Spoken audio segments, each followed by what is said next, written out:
The vast majority of business owners and entrepreneurs such as yourself do not have an effective estate and succession plan in place before they die. As a result, the success rate is abysmal. Now, let's look at a case study that illustrates the issues we're talking about. It's the story of the Sturdy family. Hello, my name is Emma Sturdy, and I would like to tell you my story. My husband Kevin was the founder and president of Sturdy's Distributors. Then suddenly, without warning, he grabbed his chest and fell to the ground.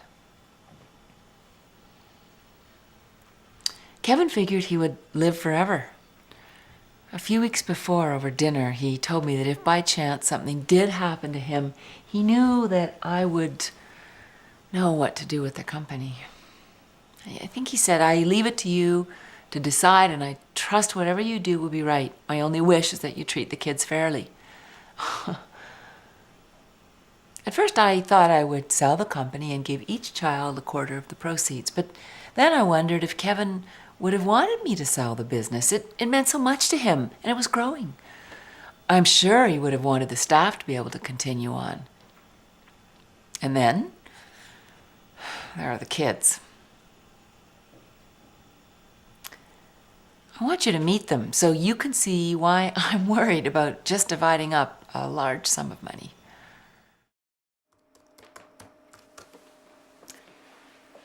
Hi, I'm Brad Sturdy. Ever since I was a boy, I worked with Dad. Saturday mornings, summer jobs. It's the only place I've ever worked. Today, I feel like I have a responsibility to keep the company going. Hi, I'm Kelly Sturdy Brown. Friends and family are the most important thing to me. I never really understood or cared much about business. I took a year off after high school and traveled Europe, and that's where I met Jason. We fell in love and got married. Mom and Dad had to support us for a while because it took him 4 years to graduate. And then he had to find a job, which isn't easy to do with a BA in history. Normally a wife would help out, but wouldn't you know it, I'm very fertile and I'm pregnant with number 3. Hi, I'm Jeff. I'm the oldest and the product of my parents' wild side. But I'm just not going to buy into that overachievement crap. Life's too short. Look what the good life did to Dad. I love them all equally. So you can see why I'm having a hard time deciding what to do. Perhaps the fairest thing to do is to decide who needs what and divide things up according to need. So maybe that's what Kevin meant. Give the assets to the kids who need it most. That's what good parents do, isn't it? I wish Kevin was here to help me with this. It seems that fair means different things to different people. Kevin, you left me with a tough decision.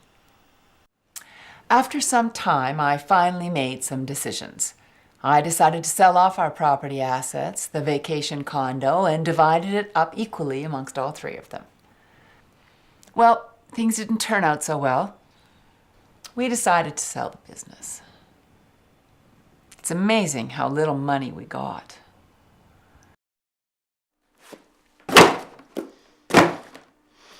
If Dad were here today, I'd like to ask him if he thought this was fair. There should have been a buy-sell agreement. That leads us to talk about wills. About 50% of the people who pass away don't have a will, and the 50% that do make simple wills, leaving their spouse as the beneficiary, or maybe have left their assets to their spouse in trust. There's an active business involved, as you can see in the Sturdy's case. You know what would be interesting? It would be really interesting if we could create a meeting that brought some of the Sturdy family and their advisors together. So who would we have at that meeting? Well, let's have Emma Sturdy for sure. Let's have Brad, who's running the business. The advisors, Patrick Smythe, the lawyer, Len Chow, the accountant, and Claire Dollywall, the insurance agent. As you can see, there's one chair that's empty. We're about to do something I've always wanted to do. we're going to bring the deceased Kevin Sturdy back. We are going to give him a second chance. Hi, Kevin. Nice to see you again. Glad you're back. We can have a chance to discuss what went wrong. Wrong? I don't think anything went wrong. Everything went wrong. The business is gone. We had no plan. We had no plan. We didn't know what to do. Kevin, can I jump into Emma's defense here? We tried to bring this up, but there was always something else that was more urgent than this matter. So, where's the business plan? Well, Kevin, exactly. Where is it? Brad was always going to run the company. But did you ever tell Brad that? Kevin, you're a unique individual, but like so many individuals out there, you didn't deal with your own mortality. You did not deal with the family issue.